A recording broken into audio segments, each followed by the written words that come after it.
Hello বন্ধুরা, welcome back to my channel. প্রতিদিনের মতো আজকেও একটা রেসিপি নিয়ে এসেছি। আজকে দেখাবো বন্ধুরা পুঁই আর কুমড়ো দিয়ে অসাধারণ একটা রেসিপি। তোমরা শেষ পর্যন্ত দেখতে থাকো, আশা করছি তোমাদের খুবই ভালো লাগবে। একদম নতুন ধরনের বন্ধুরা, এই সবজিটি যদি তোমরা বানিয়ে খাও বন্ধুরা, তোমাদের কিন্তু খুবই ভালো লাগবে। একদম নতুন ধরনের, যদি একঘেয়ে সবজি খেয়ে তোমরা বোরিং হয়ে গেছো তাহলে কিন্তু তোমাদের জন্য এই রেসিপিটা শেষ পর্যন্ত দেখতে থাকো, ভিডিওটা স্কিপ না করে। ভালো লাগলে একটা লাইক দিয়ে চ্যানেলটা কিন্তু সাবস্ক্রাইব করতে ভুলবে না। আর আমার নতুন বন্ধুদের বলবো প্লিজ চ্যানেলটা একটু সাবস্ক্রাইব করে সাপোর্ট করো।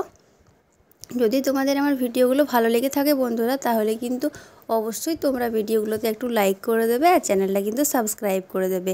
আর এই রকম নতুন নতুন ভিডিও পাওয়ার জন্য কিন্তু প্লিজ একটু বেল আইকনটা প্রেস করে দেবে। আর বেশি বেশি করে কিন্তু শেয়ার করবে। রেসিপিটা খুবই ভালো লাগে বন্ধুরা। দুপুরবেলা যদি তোমরা গরম ভাতের সাথে এই রেসিপিটা খাও, তোমাদের কিন্তু খুবই ভালো লাগবে। তাই শেষ পর্যন্ত দেখতে থাকো যে আমি এই সুন্দর রেসিপিটা কিভাবে বানালাম। আর বন্ধুরা বেশি বেশি করে শেয়ার করে দেবে, যাতে করে কিন্তু সবাই বানাতে পারে। গরম ভাতের সাথে এই রেসিপিটা হলে কিন্তু জমে যাবে। তো চলো রেসিপিটা শুরু করা যাক, দেখা যাক কীভাবে আমি বানালাম। এই দেখো, প্রথমে ছোটো ছোটো করে কুমড়ো আর আলু কেটে আমি সরষের তেলের মধ্যে দিয়ে দিয়েছি। এটা কিছুক্ষণ হতে থাকুক, ততক্ষণে দেখো এখানে আমি আগের দিন রাত্রে ছোলা ভিজিয়ে রেখেছিলাম।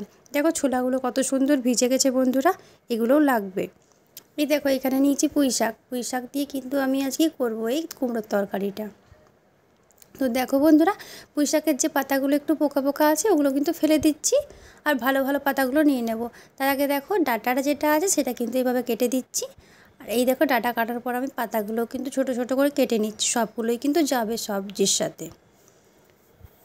এই দেখো সবজিটা একটু নাড়াচাড়া করে নিচ্ছি। লাল লাল করে প্রথমে ভাজতে হবে, ভাজতে ভাজতে ছোলাগুলো দিয়ে দিলাম, ছোলাগুলো কিন্তু সেদ্ধ হয়ে যাবে।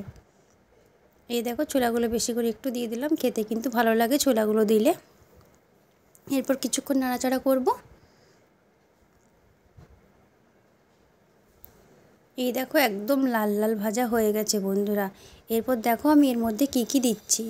এই দেখো যে পুঁই ডাঁটাগুলো কেটে রেখেছিলাম এর মধ্যে দিয়ে দিলাম পুঁই ডাঁটাগুলো। ডাঁটাগুলো কিন্তু ভাজা হয়ে যাবে এর সাথে, যেহেতু ডাঁটার খুব ভাজতে লাগে না বন্ধুরা, একটু ভাজলেই হয়ে যায়, একদম গলে যায় ডাঁটাগুলো। এই দেখো খুব ভালো করে নাড়াচাড়া করার পর শাকগুলো যেগুলো কেটে রেখেছিলাম সেই শাকগুলো কিন্তু আমি এর মধ্যে দিয়ে দিলাম। শাকগুলো দিয়েও নাড়াচাড়া করতে থাকবো কিছুক্ষণ আমি আবারও। এই দেখো পুঁই ডাঁটা, শাক, ছোলা, কুমড়ো সব একসাথে ভালো করে একদম লাল লাল করে ভাজা হয়ে গেছে কিন্তু। এই দেখো বন্ধুরা কত সুন্দর করে ভাজা হয়ে গেছে। এই দেখো দেখাই তোমাদের, এইরকম করে ভেজে নিলে কিন্তু খুব সুন্দর টেস্ট হয় বন্ধুরা সবজিটার। এরপর দেখো দিয়ে দিচ্ছি স্বাদ মতো লবণ, দিয়ে দেবো সামান্য একটু হলুদের গুঁড়ো।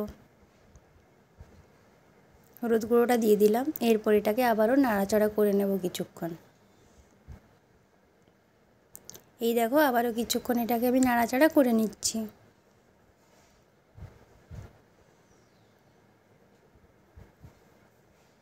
এই দেখো বন্ধুরা, এরপর আমি এর মধ্যে দিয়ে দেবো সর্ষে আর জিরে বাটা। আমি কাঁচা লঙ্কা দিয়ে বেটে রেখেছিলাম, এটা দিয়ে দিলাম। এটা দিয়ে আবারও কিছুক্ষণ নাড়াচাড়া করে নেব। সর্ষে দিয়ে কিন্তু কুমড়ো খুবই ভালো লাগে, তোমরা জিরে দিয়েও করতে পারো, কিন্তু সর্ষে দিলে কিন্তু স্বাদটা দ্বিগুণ হয়ে যায়। এই দেখো সামান্য একটু জিরের গুঁড়ো অ্যাড করে দিলাম এর মধ্যে। ভালো করে একটু ভেজে নেব যাতে মশলার গন্ধটা না থাকে। এই দেখো এরপর টমেটো কাটা আমি দিয়ে দিলাম এর মধ্যে। খুবই ভালো লাগে বন্ধুরা ভাতের সাথে এই সবজিটা খেতে। নিরামিষ দিনেও কিন্তু তোমরা এটা বানিয়ে খেতে পারবে, খুবই ভালো লাগে নিরামিষ দিনেও। এই দেখো ভালো করে ভাজা হয়ে গেছে। এরপর সামান্য একটু লঙ্কার গুঁড়ো আমি এর মধ্যে দিয়ে দিলাম। আজ খুব ভালো করে কষানো কিন্তু হয়ে গেছে কুমড়োর তরকারিটা বন্ধুরা। হালকা একটু নাড়াচাড়া করেই কিন্তু এর মধ্যে আমি জল দিয়ে দেব।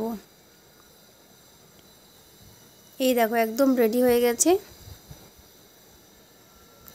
এরপর কিন্তু এর মধ্যে জল আমি দিয়ে দিলাম। জল দিয়ে কিছুক্ষণ ওয়েট করব যাতে এটা সেদ্ধ হয়ে যায়। এই দেখো জল দিয়ে দিলাম। সবজিটা ফুটতে শুরু করে দিয়েছে বন্ধুরা। জলটা কমে আসলে এটা আমি নামিয়ে নেব শুকনো শুকনো করে একদম। এই দেখো বন্ধুরা, শুকনো শুকনো করে আমি এটা নামিয়ে নিয়েছি। দেখো দেখতে কতটা সুন্দর হয়েছে বন্ধুরা, কুমড়ো, পুঁই শাক, পুঁই ডাঁটা, ছোলা দিয়ে আর আলু দিয়ে কুমড়োর তরকারিটা। কেমন লাগলো তোমাদের রেসিপিটা কমেন্টসের মাধ্যমে জানাতে কিন্তু একদম ভুলবে না বন্ধুরা। গরম ভাতের সাথে যদি এই সবজিটা হয় তাহলে কিন্তু পুরো জমে যাবে। রেসিপিটা ভালো লাগলে অবশ্যই একটা লাইক দেবে, আর এইরকম ধরনের আর নতুন নতুন রেসিপি পাওয়ার জন্য কিন্তু আমার চ্যানেলটা অবশ্যই সাবস্ক্রাইব করে একটু পাশে থাকবে।